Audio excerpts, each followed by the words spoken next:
John Montgomery was like, he had us all lined up and he's like, all right guys, when I say go this time, it's go for real. I've seen the depths of what life could be, and I want to see what the limits of what it could be now. We didn't really have respect for the law, and we didn't take authority well in an environment where crime and negativity is the norm. Once I ended up getting out, that's when like things completely changed. There was no other choice but to grind? And that was like my big break. You know, people have their big breaks, that was my big break. How does this story transition into The Amazing Race? And then we thought about it again, we're like, screw it, let's do it. And so we made our application video on a hike in Sydney, Australia.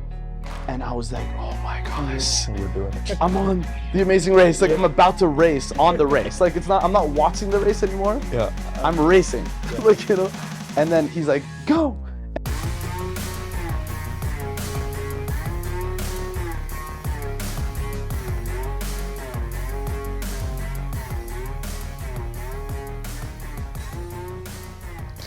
All right, ladies and gentlemen, welcome back to the Two for Rise podcast, aka the #1 podcast in Winnipeg, where we document the rise and stardom of Winnipeg's talent and personalities, the voice of Winnipeg. We have a very interesting guest for you today. I've been a fan for a while. I'm glad to have him in the studio. Yeah, it's a big guest. We're very honored for him to be on the show. He was top 3 in Amazing Race Canada. He's done multi-million-dollar sales. Amazing story, and I'm excited to share it with you guys. Please welcome Ben Chutta. All right. Thank you guys, thank you. Mr. Ben, how are you? Good. I'm happy to be here. I'm happy to be inside. I was supposed to minus 24 out there. We were just locked out. We just came to grab you. Well, this is Winnipeg, you know. This is where we're from. Exactly. We're not new to this. We've lived this life. We're accustomed to it. Ben, the first time I saw you was at River East Collegiate. You were giving a speech about your life and your life story and your journey that took you from extreme lows to maybe extreme highs. Where do we want to start with you? Where should we start? I'll ask you the question.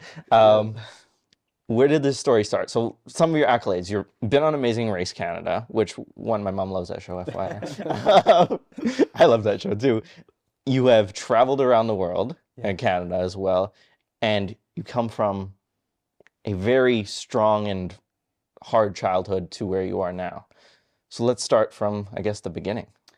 Yeah. First of all, thanks for having me, both of you, all three of you, actually. You know, and it's an honor to be here. I've been a fan of the podcast. Much love. You know, I've listened to the one with Brett Anderson and some other people. Yeah.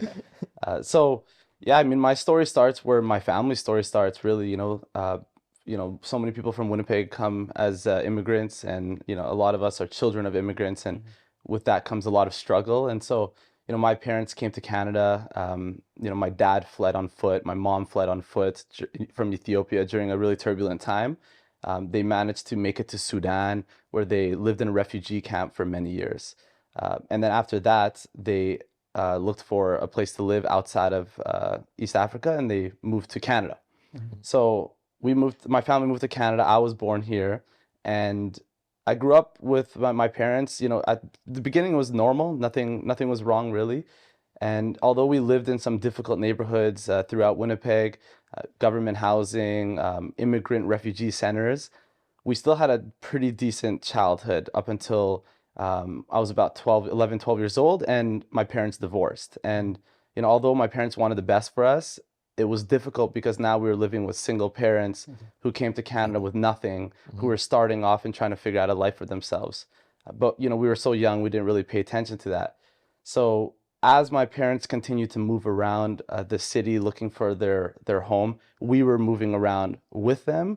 But then because they were both separately figuring out their lives, we had to adapt to 2 different lifestyles. You know, my mom would move from one neighborhood to another, getting close to her new jobs, and my dad was doing the same thing. And so we started to be in environments that were not really helping us succeed. We lived downtown in some really dangerous neighborhoods at a time in Canada where at a time in Winnipeg where it was the most dangerous city in Canada. We had the most murder rates, there was the most crime happening. And I just remember like sometimes going outside and seeing fights on the street just casually, right? And yeah, just like you were so used to it, right? You know, shootings happening, stabbings happening. And for us, that was our normal.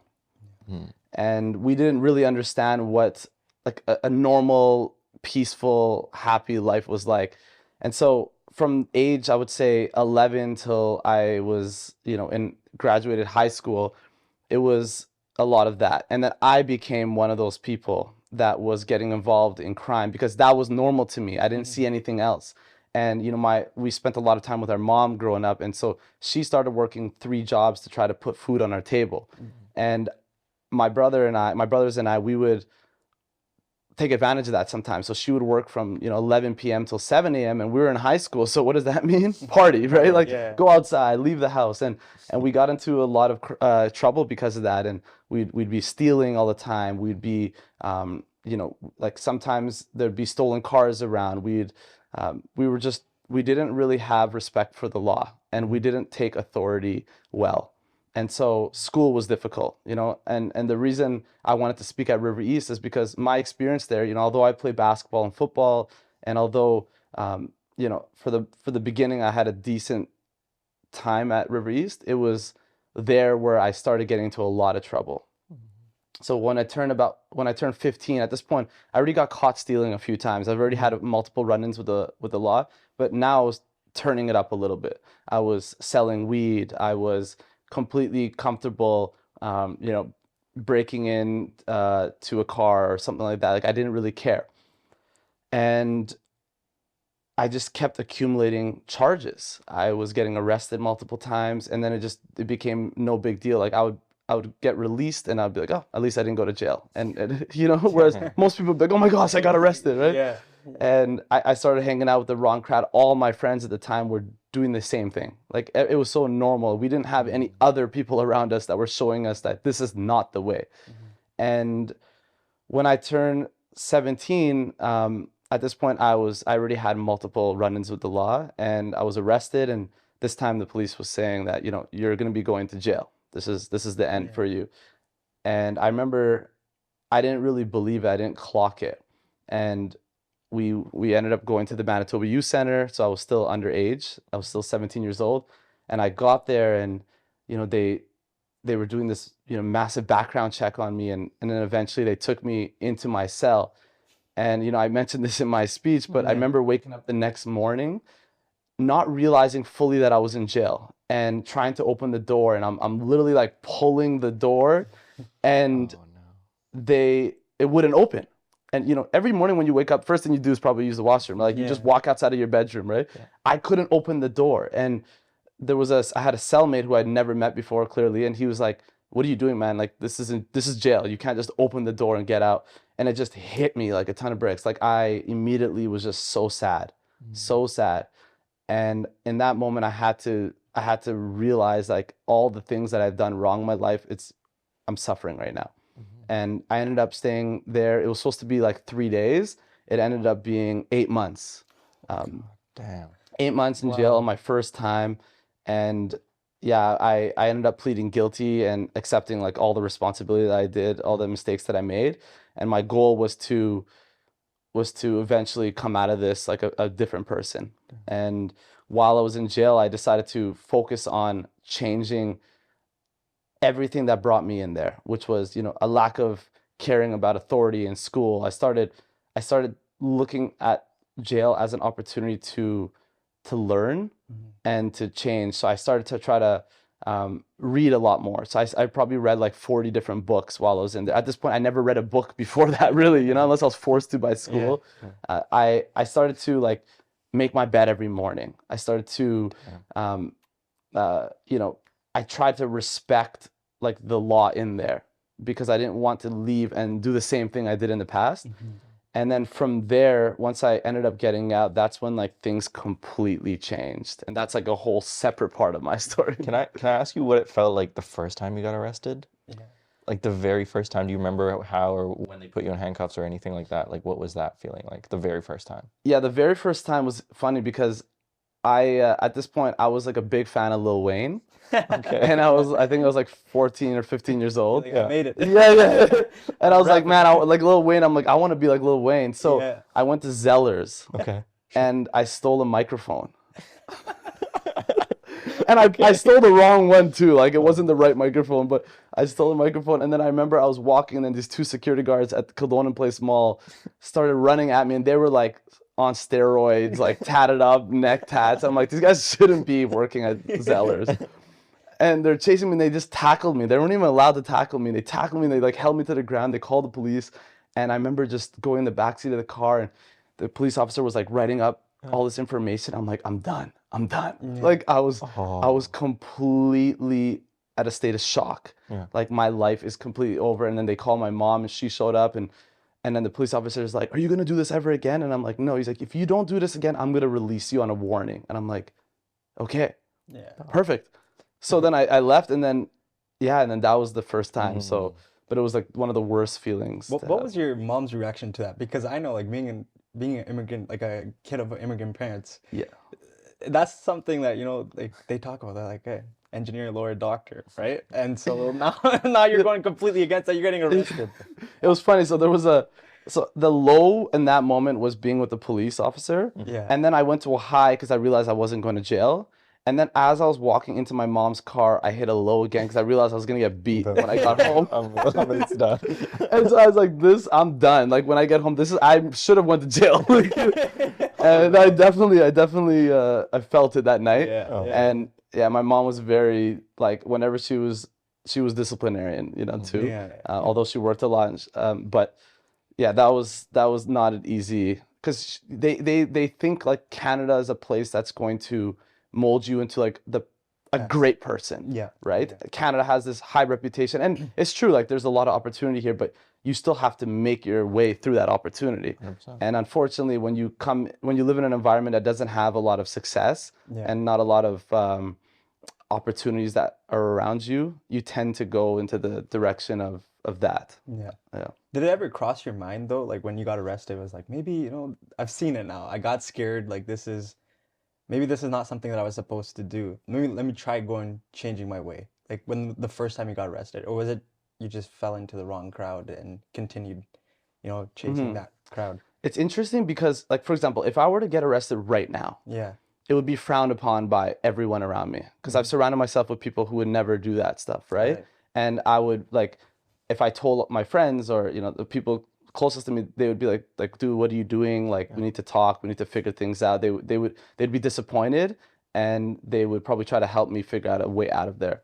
Whereas at that time in my life, everybody else was also getting arrested. So it was almost like a badge of honor, right? It wasn't like you didn't go back to your friends and you're like, man, I got arrested. They'd be like, oh, you didn't go to jail? Like, oh, like, you know, it was more like, try to one-up you. So it's a different environment. And that's why you see people going back to jail. Like there's like this cycle for people, because it's not really frowned upon as much as you would think it is in an environment where crime and, you know, negativity is the norm. It's a different world. And so I was able to, you know, eventually I got out of the sentence, and I was able to actually, you know what, to add to that, in my last like month and a half of my jail sentence, so the second half of that 8 months was spent in a place called Agassiz Youth Center. It was in Port Isle Prairie. Now this is a jail designed for people who got sentenced from the Manitoba Youth Center. And when you get sentenced, you have to go to another place, right? Like for adults, it's Headingley or Stony Mountain, right? But for youth, it's Port Isle Prairie, Agassiz. And in there, they have open custody and closed custody. Open custody is for people who are not like very bad offenders. Like they didn't, like, closed custody is usually like murder and stuff like that. And it's typically people who have proven that they have no real chance at like rehabilitating to society. Open custody is for people who have a chance at like rehabilitating. And what open custody allows you to do is, if you have respected the law within the jail, you can leave jail while you're still in jail and come back. So they start you off with 2 hours. You leave for 2 hours and you go into Port Isle Prairie. Your mom comes, your dad comes, you go for a coffee. And then if you prove that, you go for 4 hours. And then you go for 8 hours. And then 12 hours. And then at the 12 hours, you could go into Winnipeg and then come back. And then one night. And then if you have a reason, they might extend that one night. And for me, my reason was I was about to graduate grade 12. I was doing courses in jail, so I was getting credits in jail. And they said, hey, Ben, if you could find a high school, we will let you go to school on the weekdays and come back to jail on the weekends, which was crazy, Yeah. right? So at this point, I got kicked out of River East already, and the River East school division wasn't going to allow me in. And luckily, like one of my best friends from childhood, her dad was a principal at Maples. Okay. And I went there with my mom, and we sat with him, and he's like, all right, Ben, like this is going to be difficult, but I'm going to give you a shot. He's like, you just got to promise that you're not going to like screw up here. And that was like my big break. You know, people have their big breaks. Like that was my big break. And essentially on Sunday nights, I would leave Portage Prairie Jail. I would take a Greyhound bus. I would arrive in Winnipeg. My mom would pick me up. I'd go home. I would sleep. I'd wake up and I'd go to school all week. And then Friday at 3:30, right after school ended, I would go back to jail. Oh no. Damn. And I had to carry this paper around. I wish I brought it actually. I had to carry this paper around. It was called a reintegration leave. And you had to carry it in your pocket. And if you don't, it was a crime. Because if I were to have got pulled over by the police, they would see on their system that I'm an inmate and that they would assume I'm an escaped. But the paper shows that he's been permitted to leave under these conditions. And those conditions were essentially like every moment that I like left a door, I had to call my probation officer. If I left my house to go to school, I called. If I arrived at school, I called. When I left school, I called. I couldn't leave. And I remember I was trying not to make friends at Maple because I went to Maples.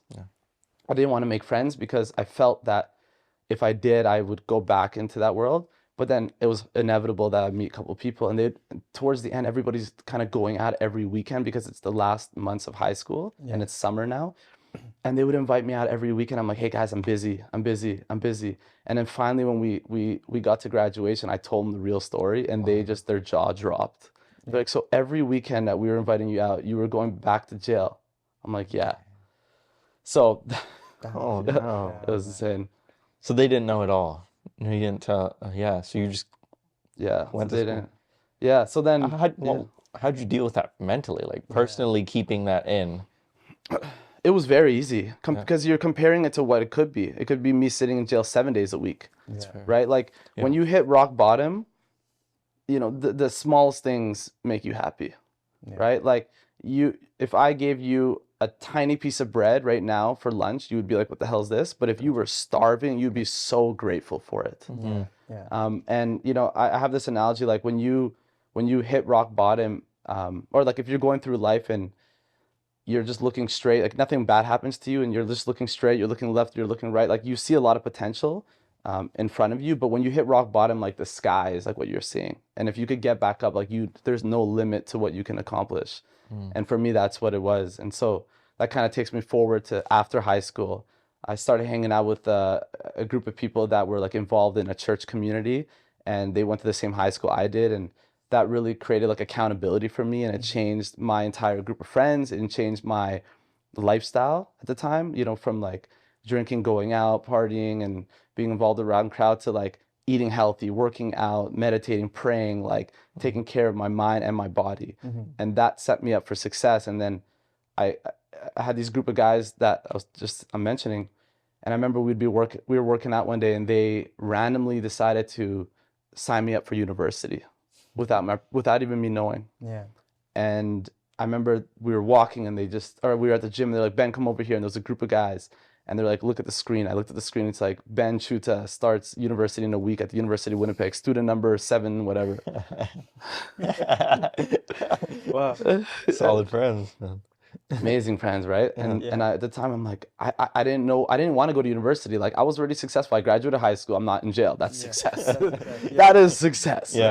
And so I'm like, I don't have money. They're like, Ben, if there's anyone who could find money, it's you. I'm like, okay.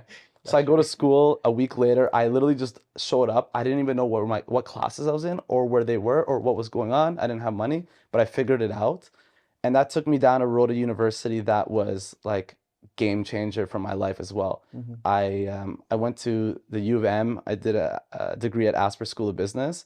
And because I had this mindset of like, I've experienced like the worst of the worst, and now I'm going to maximize life. I'm going to really enjoy as much as I can. I'm going to work as hard as I can. Like there's going to be no one who outworks me in school, and there's going to be no one who's going to have more experiences than me. And like I've seen the depths of what life could be, and I want to see what the limits of what it could be now, right? And so during university, like I did all these random things. Like I bought a hot dog cart. Okay, so for 3 years I had a hot dog cart. It was called Me and My Dogs. It was like it was like the best, and you know it was. I did that for 3 years, and every summer I did that. For all the dogs. For all the dogs. For all the dogs. So yeah, like I had a hot dog cart for 3 years. I started, if you guys remember, I don't know if you remember, there was a company called Feel the Heat. That Shiraz Ali had. It was like a high school party. Yes. So I used to go to those all the time, and then my little brother was throwing like parties during high school, and he was killing it. People were going to the parties. I'm like, why don't we create our own, like, Feel the Heat? So we called it Mirage Entertainment, and we started throwing parties, and we were making like $9 grand profit every event with no alcohol. Nice. Just tickets, because it was such a desired event. Yeah. And so we were killing it. We were doing that, and then I had a hot dog cart in the summer, and then my grades were pretty good, because at first I was like, I'm going to be a doctor. So I had like medical school grades of like, and so, but that was way too much for a business school. Sure. So I had good grades and I had this entrepreneurial experience. And I ended up applying for a bunch of scholarships, and I won 17 scholarships valued at $52,000. And one of them was an award called the Associate Student Enterprise Award, which is the biggest Asper School of Business award. And so university was great. I also got 2 scholarships to study abroad. One was in Guadalajara, Mexico, and the other one was in Pécs, Hungary. And I was able to have these experiences. And by the time I graduated, like, I've already lived like a life. I lived in different countries. I went to school, and then that's when like my career started taking off, and I had this opportunity to grow a division in a large company to sell luxury movie theater seats. And that's when I started selling like $1 million deals of luxury movie theater seats, like Grant Park or you know, those VIP chairs.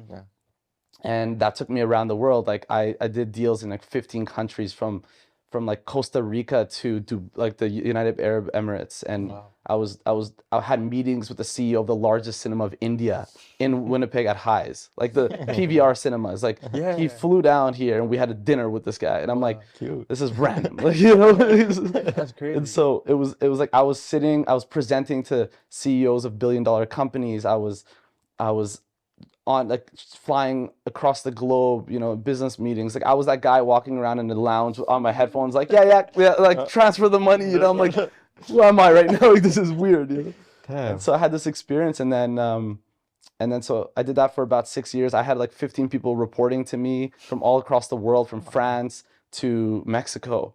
I would have meetings with them in front of customers and calls, and I had this incredible opportunity. I did that for about 6 years. Can we break that down a little? Yeah. Because going from or graduating high school to this, yes, now it seems like you just summarized it in 3 minutes, but that wasn't 3 minutes. That was 6 years of your life, and even more probably.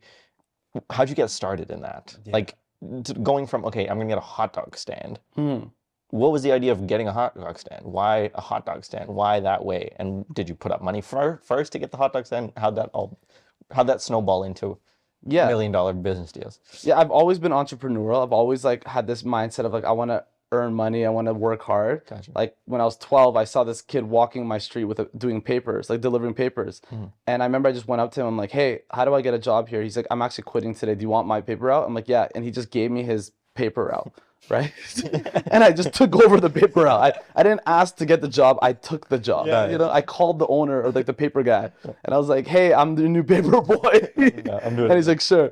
And so, and then that, you know, transferred to when I was 16, 17, I was selling colognes and perfumes, clothing from China, and bracelets out of my truck. Like I bought a truck when I was like 17, like before the jail situation. And I was selling this like at the back of my truck, and then after I got out of jail, I kept doing it, and it was just random. I had suppliers from different places. Got the connects. Yeah, some were good, some were not. Sure. But I was very entrepreneurial, and then the hot dog opportunity came about because I knew somebody who was selling it, and he's like, "Hey, do you wanna, or would you be interested?" And I had no knowledge of the hot dog world, right? I mean, It's a So whole. wait, were you like were you cooking up dogs while like, or were you just like you had the cart and you? No, I was the hot dog guy. Oh, okay. Yeah, Yeah. I was at the festivals, like him. every festival in Winnipeg, like Reggae Fest, Meme Fest, like Folk Fest, all these He's things. him. I was selling hot dogs there. Yeah. And actually not Folk Fest, another fest. And yeah, I was the one selling the hot dogs. I would wake up like at 3 a.m, chop onions for like 3 hours, and then go sell the hot dogs. And That's crazy. Good Yeah. profit?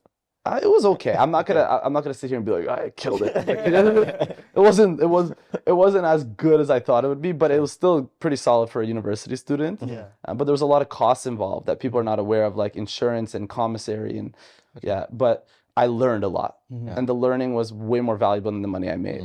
And because I was applying what I learned in 8 months of business school to 5 months of summer, and I practiced like accounting and even like negotiating and stuff like that. So yeah, that's what brought me into like the hot dog cart. So I've always been a go-getter. I've always been hungry. Like I've always wanted more, right? And even to this day, I always want more, but not in a place like I'm not content.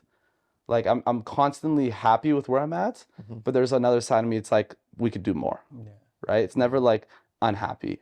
Gotcha.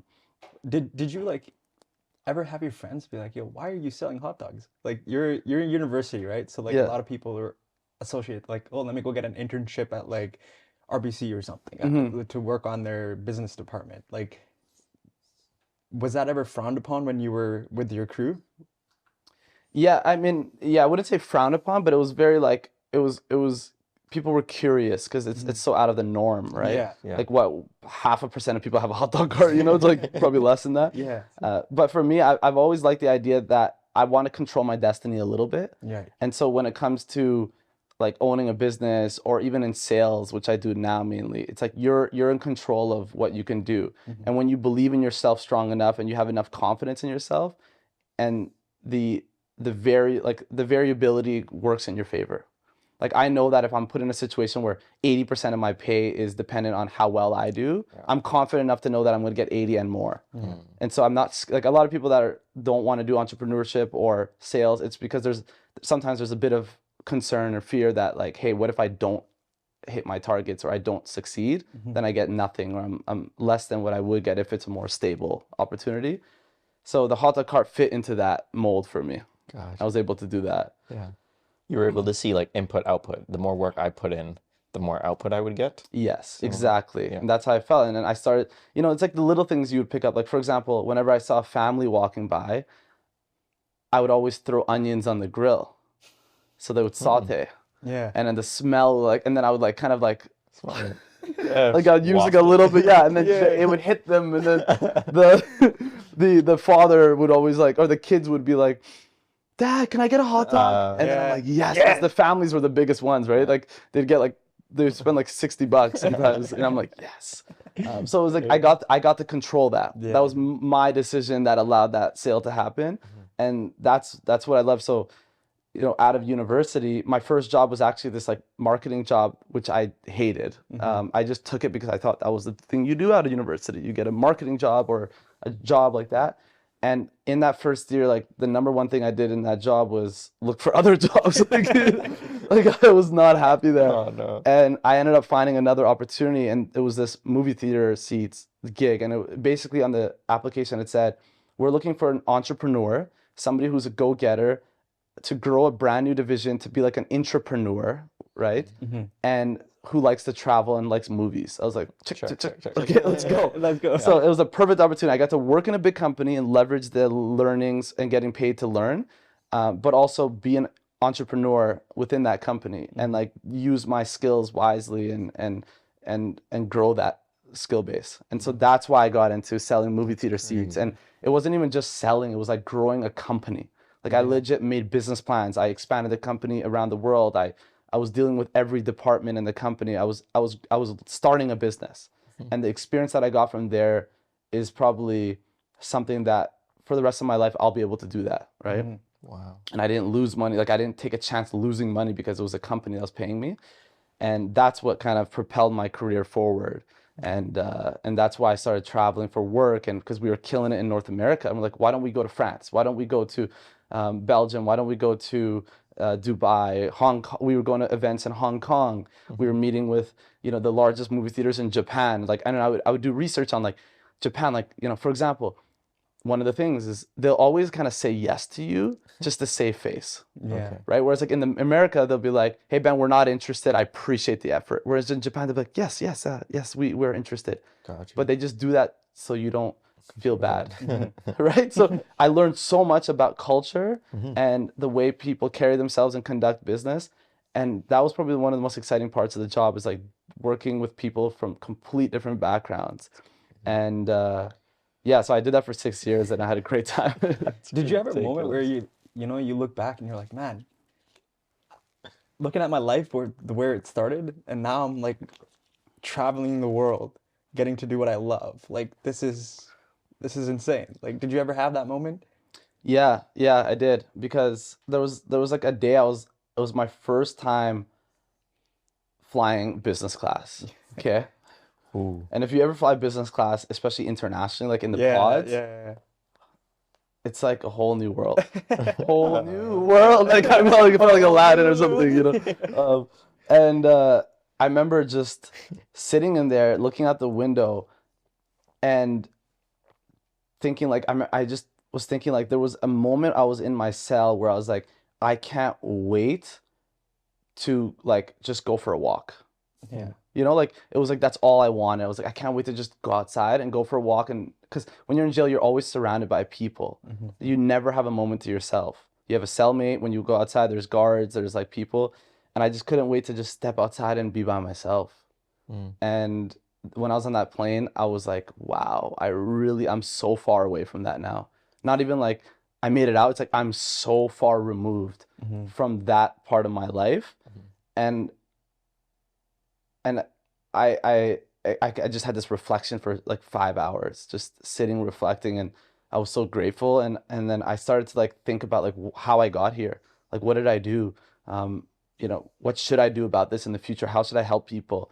And then that's when things started to kick in, like I need to start using my story to help people that don't have an environment of positivity like I did when I was a kid, but like also they can relate, like you're not some corporate guy walking in there with never have experienced what they've experienced and telling them to do this and do that. It's like I'm somebody who came from the gutter, somebody who lived in their environment and made it out.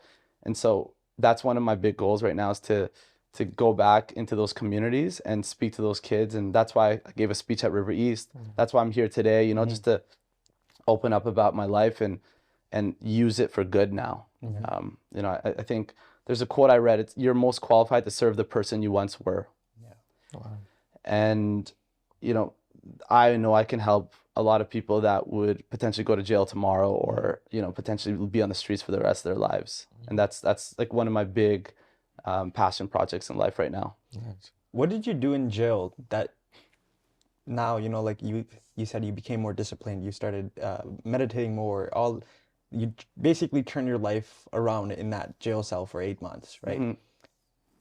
Did you take away some of those lessons or some of those things where you still implement to this day in your current life? Like maybe, you know, making the bed every morning. Like, is that something that you still practice, or how did that experience change you in terms of becoming more disciplined? Yeah, no, that's a good question. So if you sit alone, or if you like meditate for 20 minutes, 30 minutes, a lot of things come to your mind. You start to really evaluate why you do what you do, and like the root causes of a lot of your problems. When you're in jail, you're meditating all for like 15 hours a day. You know, like you're sitting in silence, you're listening to your thoughts, you have no phone, right? You have like, you're completely alone. And so I just sat there thinking like, okay, like who am I hurting? Well, I'm hurting society. I'm hurting my mom, my family. I have a little brother at the time who is looking up to me, who's, you know, and I remember one of the guards is like, you know, like 99% of people in here that have brothers, their brothers end up coming here next. Yeah. And I just remember that hit me like a ton of bricks. I was like, wow, like my brother's gonna come in here because of me. And I'm his role model. And so I started to really think about like who's losing from my decisions. And I really like laid it all out there, and I realized there was a lot of people. And then I realized it's also me, like me in the future, who's gonna be hurt. And so I established that the pain that I've caused is this, and I've established that it's a result of my actions. I decided who I want to be and like the person that I want to be, and then I realized I had to make sacrifices. And then I started to establish like a plan. I was like, okay, like what am I gonna do? I'm like, well, the people who are the most successful in life are educated, right? They went to school, they learn. And so I started reading a lot of books. I'm like, I'm not gonna watch as much TV as people in here. And so I started reading a lot of books. I started taking classes in there. I started really studying every day. I made my bed. I still make my bed every morning till this day. You know, to the point where I was doing it in hotel rooms, and I'm like, I shouldn't do it in hotel rooms. Like, I do that too. yeah, like I'm like, is that too much? You know? So I still make it to this day, and it's you know, it's not because like I think not making your bed's like a bad thing. It's just it's more of the you start your day with some discipline, some accomplishment, right? And I love coming into my bed at the end of the night, and it's like it's ready to go again, right? And so I definitely carry that. And I also carry I carry gratitude and appreciation every day. Like I'm always thankful for where I'm at and what I've accomplished and what people have done for me, especially. I'm always grateful for that. Like I recognize when I've received help, and I make sure people understand that I'm thankful for that. That's beautiful. That's amazing. And I think a lot of people will take that lessons from your story and you know hope they apply them in some way. Yeah. How does this story transition into The Amazing Race? Yeah. Great question. I think that's what everyone's been waiting for. Yeah. Yeah, I'm still trying to understand myself. You know? I'm like, how did I get on The Amazing Race? Damn. Well, you know, after I did that job for 6 years, COVID came, cinema went downhill, and it was a really tough time in the industry. And so not a lot of people had the opportunity to retain their jobs. For me, I still had the job, but it just didn't make sense to be in the industry anymore. And so I quit the job kind of like when COVID was subsiding a little bit, and I started traveling. And I went to Costa Rica for 3 months, and that started a journey of 2.5 years of traveling the world. It was pretty incredible. And I had the opportunity to work remotely for the last like year, but I started traveling the world, and I went to 25 countries on 6 continents. I was, you know, I went on a motorcycle trip through the northern mountains of Vietnam. I climbed the Mount Kilimanjaro in Tanzania. You know, I was surfing in Costa Rica. I was doing all these random cool experiences that I've had a great time with, and started like a YouTube channel, putting videos out there. And you see my social media, I put a lot of like travel content. And I just had the time of my life. I was having fun, and I was with my friend Anwar in December, and we were in Australia. And we were walking, we saw the application for The Amazing Race pop up. And I applied in 2016 and I didn't get in. I was like, man, I would love to try to get in. I've been a huge fan of the show my whole life. And Anwar and I discussed, and we kind of agreed to not do it because we're like, oh, what if we go on there and it's embarrassing? Like we get embarrassed. Like, you know, forever we're going to be embarrassed. Like we just, there was this hesitancy from both of us. And then we thought about it again. We're like, screw it, let's do it. And so we made our application video on a hike in Sydney, Australia. And we got a call back like 2 days later saying, hey guys, love the video. We want to move you to the next round. We're like, okay. Like I'm already in Australia having a great time. Like you don't need to give me more. You know? And then a couple days after that, we did that, and then we got moved to the next round, and then the next round, and then it was interviews. And now we're like, hey, we might get on the race. So we spent like so much time preparing for this interview. We're like, okay, just like I do preparing for any like sales call or something, I always prepare like what questions I think they're gonna ask me and what objections that I might get asked. And we were so ready, and we crushed the interview. And then they hit us up like a month later. I was in Vietnam, Anwar was in Bali, and we did like the Zoom call. And they're like, hey guys, congratulations, you're on The Amazing Race. We're like, no way. Are you crazy? Like that was we were so ecstatic. And then the funny thing is the next day I was meeting Anwar in Bali anyways.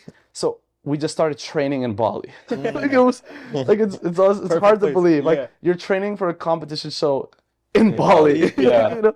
So we were going to the gym like in our shorts and t-shirt. We're working out in a jungle gym outside. Like we're drinking smoothies, like fresh fruit.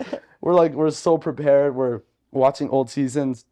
And then we flew back home about 2 weeks before we had to be in Toronto for the orientation. And then yeah, we started training in Winnipeg a little bit, and then we went to Toronto. We did our orientation, whatever, and then we went to the meeting with the producers, and they're like, "Hey guys, we're gonna let you know today where we're going first, which is tomorrow, because usually they don't give you information about where you're going after the first day, because you open your clue and find out. But for the first day, they'll tell you." And they're like, "Can you guess?" And Anwar is like, "Whistler," and I'm like, "Banff."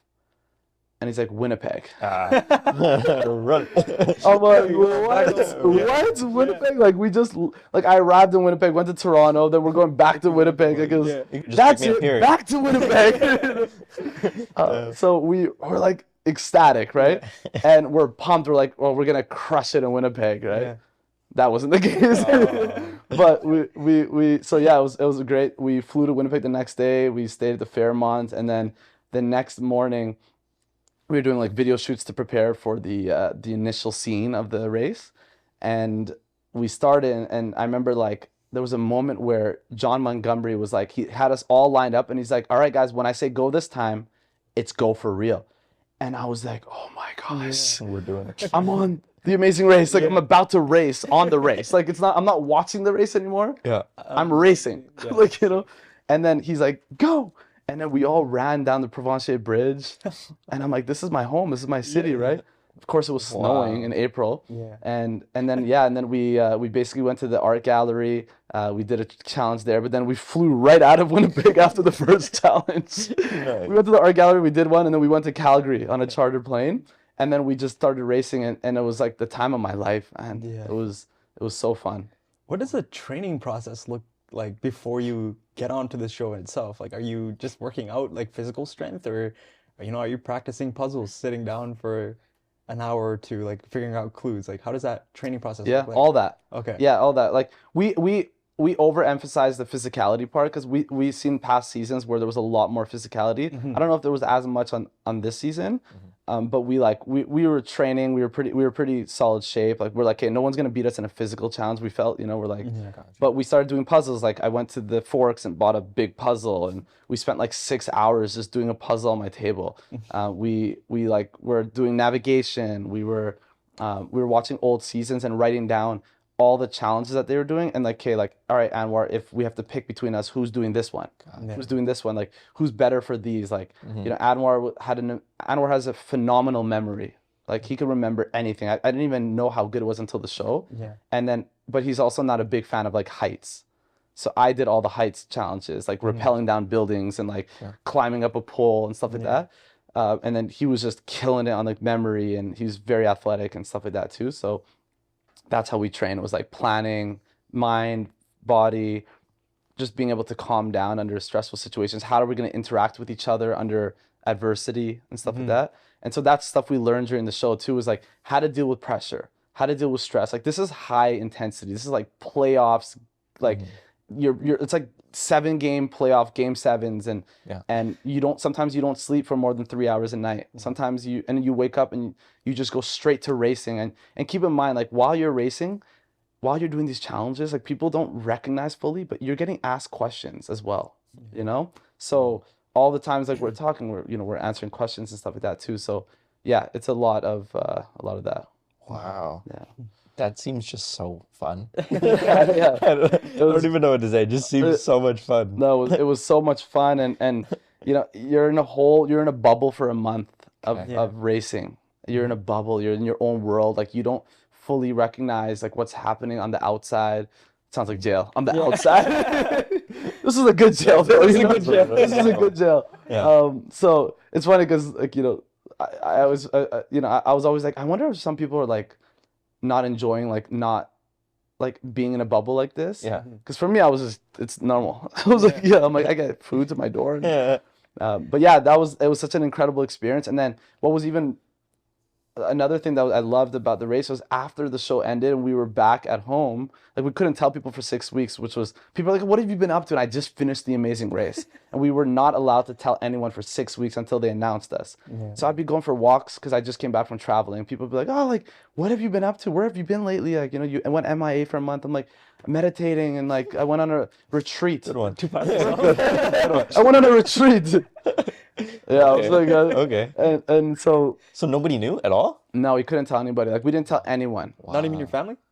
Yeah, my family knew. Okay, yeah, they yeah. but they like, yeah, they knew because they had to You know. had to. Yeah. Like, But no one knew like where we ended. Like we didn't tell anybody how well we your did during the rank. race. Yeah. And it wasn't even out of a place of like legally we can't. It was like I didn't want you to know. I wanted you to watch it, enjoy it. Like Right. basketball's not fun when you know who won the game. Yeah. Right? So I wanted people to enjoy it, and yeah, like as you said earlier, we came in third place. Like we made it to the finals.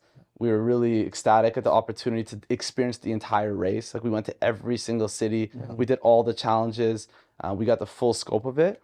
Obviously, we'd have liked to win, but at the same time, like being on the show was already like a wow, right? And then making it to the finals was another wow. And looking back, I'm like so grateful to have that. Was there a moment or story that wasn't captured on camera or didn't make it to the final cut that you and Anwar or yourselves you share with one another, or that you have? There probably. I also have to be careful. Sure. I can't talk about too much behind the scenes stuff about the show because it takes away from your experience as a viewer. Of course. But yeah, like some of the things we share is just how much fun we had. Like when we get on calls, sometimes we're like, man, it's crazy that we did that. Hey, yeah. Like what a time. Like, yeah. Like wow, that was our life for a month. It was just randomly like waking up in a new city, climbing up a building, and then memorizing 10 languages, and yeah, it's just wild. So. Wow, what a crazy journey, man. Went all around Canada. All around Canada. I think it was like 12,000 kilometers of traveling. You wake up, you have no idea where you're going next, right? Like sometimes you'd be up at 4 a.m., you go rip your clue, and it's like, make your way to Vancouver. You're like, okay. And then take a bus to Whistler. And then when you get there, go and bungee jump. Yeah. And then like it's just you're doing all these random things that you either have never done before or you're just maybe not fully good at, and you have to learn it on the fly. Damn. And you're competing for $250,000, and you're competing with 9 other teams, and there's camera crew, and there's just this intensity that you only feel at a very high level of sports. Yeah, gotcha. And during the time you're like, wow, like this is intense, but it makes you such a strong person too. Like you could handle a lot after that. What was your mindset going through that whole entire challenge, right? Like, I know if I was there, I would be like, yo, this is crazy. First of all, I'd be like very, very ecstatic that I was there. But there's also like, if you do something, like you're sleeping 3 hours a day, right? And then you're constantly on the go, like go, go, go, go, go. Was there ever a moment where like, man, I don't like this. Like, this is too crazy. You know what? I think some people felt that way. Yeah. I do believe that. There was never a moment where I was like, I want to stop. Yeah. I had so much fun. I enjoyed it so much. It was like, it's back to like the being able to appreciate like the things that I have in life. And that's a lot of times like I reference back to where I came from to remind me of how good I have it or how good things are going. And yeah, there was never a point I'm like, no, I've wanted this. Like, I'm not going to sit here now and complain that it's too hard or I'm not sleeping enough or whatever. It's like, no, like, and I also recognize that, like stress is what makes you grow. I remember there was this video I watched a while ago. It was like talking about how, crabs end up, lobsters end up growing not because they just age. They grow because because they start feeling the stress because they're growing into their shells that don't grow with their bodies, and then as a result it breaks open and they recreate a shell, and it's the stress, it's the pressure that causes them to grow. And I know that a lot of times, like, if I'm at the gym, the stress, the pressure you feel from the heavy weight, that's gonna make you grow. And so I'm always like open to it. I like that pressure. I enjoy the good stress because I know that I'm going to come out of there like 1% better. And if you keep doing that, you're going to be very successful and you're going to do as well as you can in life. Would 12-year-old Ben have imagined where you would end up now? No way at all. No way at all. 12-year-old Ben was standing at a bus stop in minus 25, hoping that one day he might have a car. Not even him having a car. One day his mom will have a car. that he can just not have to stand at the bus stop. That was like for me like the peak. Yeah. And then you're sitting on a first class flight to Dubai or to Madrid, and you're like, wow, yeah, we got the What would you tell your 12-year-old self if you could go back and you could tell him something? What would you say?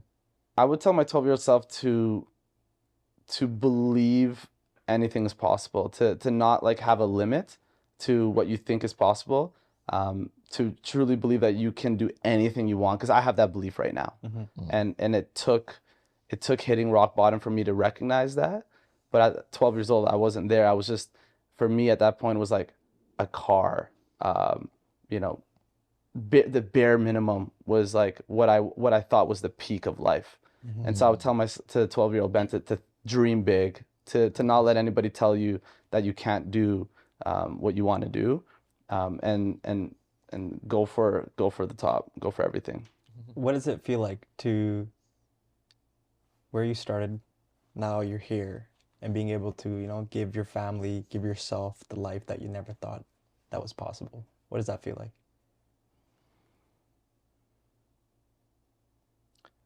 It feels rewarding.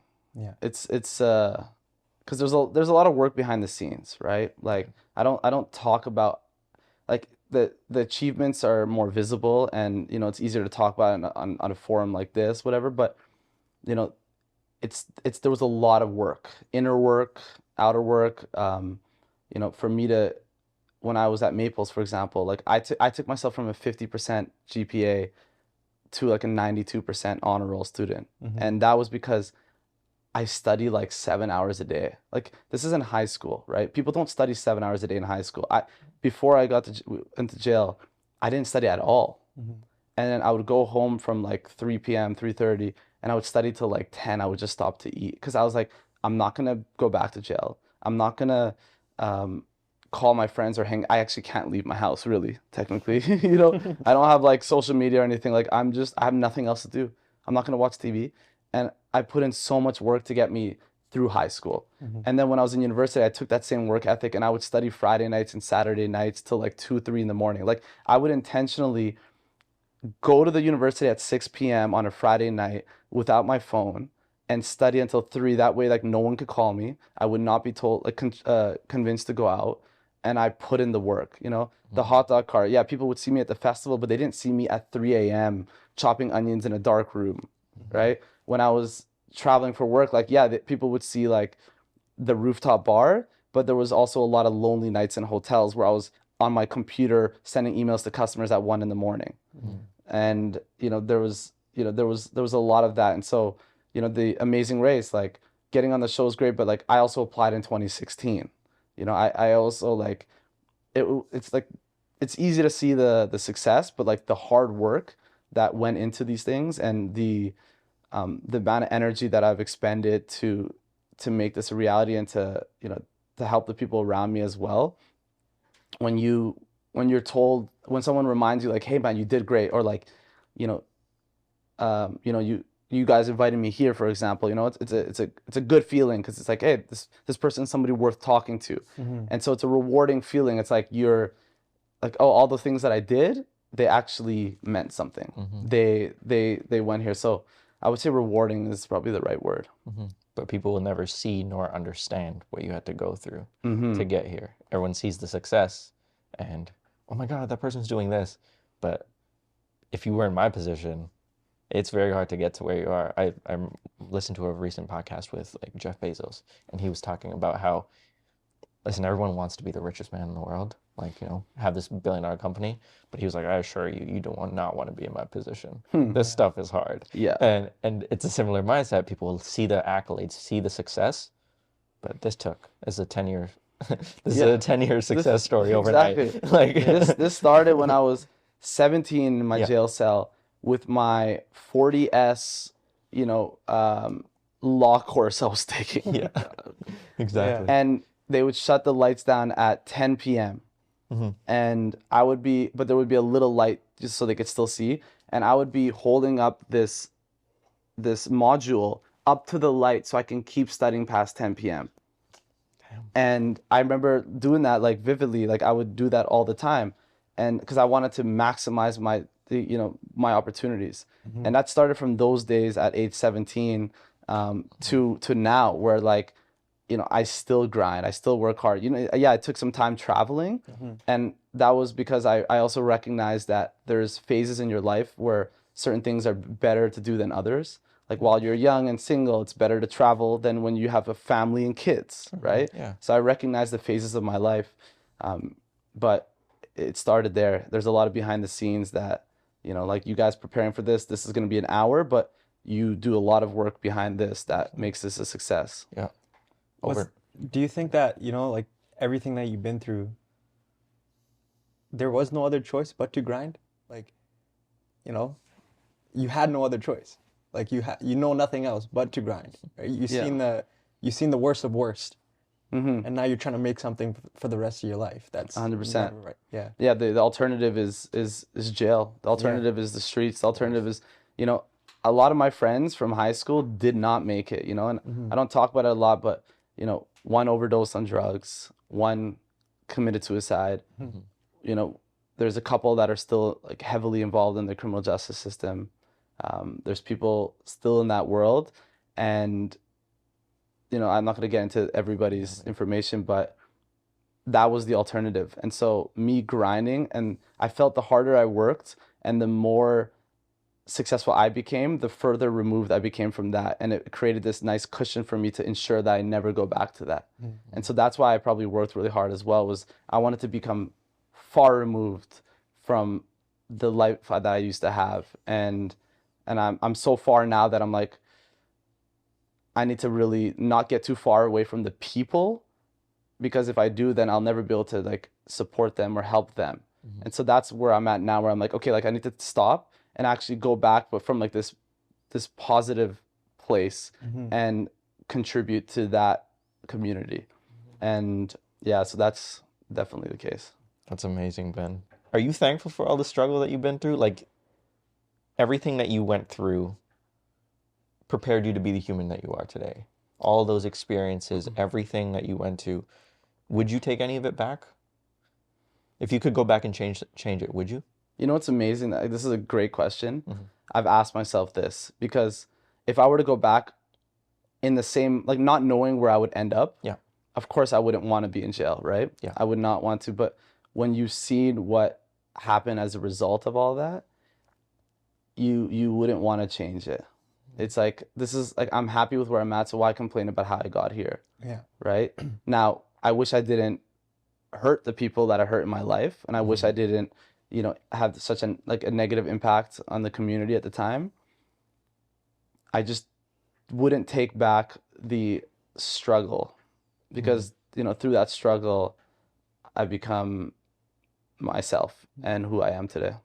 Yeah, you wouldn't be the same person that you are without it. Like we think about this all the time. It's like we wouldn't be able to have this great conversation with you if we didn't put in the work, or we didn't lose the footage one time at a podcast or 3 times at a podcast. Like it makes the struggle worth it. Right. It's that's life, man. That's life. Literally, like life is just is falling and standing up. It's making mistakes and learning. Everybody makes mistakes. We all fall. We all stumble. No one's perfect. And I think really, like, this might sound cliche, but ultimately it's the people who can bounce back from a loss and become stronger and better. Those are the people who win. So yeah, those are the best stories. Yeah, exactly. If you were to walk away from this podcast and think, man, I wish those guys asked me a question, what would that question be? It's funny, the question you just asked about, are you thankful for the struggle? I would say that's like that. Like if you didn't ask that, I probably would have mentioned. I like that question. What question? It's a good question. It's a good question. What question about a question? It's a good question about hot seat. That's why you call this the hot seat. That's why I put it on hot seat. Or is there any piece of advice that you want to give to the world out there, especially someone who may be in a similar situation you once were? What would you say? Yeah, so I'll give that like a 2-part. So for people who are not in that situation, let's say like people I'm around, I would say like stop fearing and stop limiting what you think you can do. I see it too much.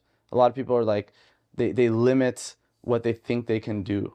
They sell themselves short. You know, as little as negotiating for an increase in their pay, they don't believe they can, or they don't think they're worthy of it, to, you know, fearing the ability to travel or to go somewhere new or take an adventure. I see too much fear, and I feel like as I get older now, people become more entrenched in their thoughts, and I'm always the person who's like, no, you could do it. Like, come on, like try it. Like it's worth it. Like you could for sure do that. And I feel like it's just as you get older, you know, because think about it, when you were a kid, like little kids weren't scared of anything. They would try new things. They believed they could make the NBA. They could, like, everybody believed they could do anything they want. But then as you get older, you become more realistic. And as I get older now, I'm seeing that realistic form into like complacency and mediocrity and stuff, right? And so if you have this dream and you have a goal and you truly believe you can do something, or you truly want something, then believe you can do it. Like give it your best shot. Like at least try as hard as you can at that thing. And if you don't succeed, at least you won't regret it. But if you do succeed, your life can change forever. And then to the people that like are living the life that I lived, you know, I think the big thing is to try to surround yourself with different people. And it's very easy to say that because they might not have the community, but maybe you join like a sports team in another neighborhood and you're around people that kind of show you a different path in life. Because I didn't do that. I didn't have that until I wasn't able to fully recognize what was possible until I was around people who were showing me what's possible. And I would tell those kids like, hey, listen, like try to put yourself in environments that are gonna bode well for your future, and people that are not as heavily involved in crime or criminality or the streets. And it's easier said than done, but that's kind of my goal, is to make it easier for them. Is like, if I go there now to those communities and I talk to them and they see that there is a new path, there is a different path, then that opens up their horizon, and they become more they believe more in what they're capable of. All right. I think this is the best way to end off the podcast. If you haven't already, make sure to hit the like button, like, comment, subscribe. Check out Ben, check out The Amazing Race. We'll tag everything in the description. And until next time, peace.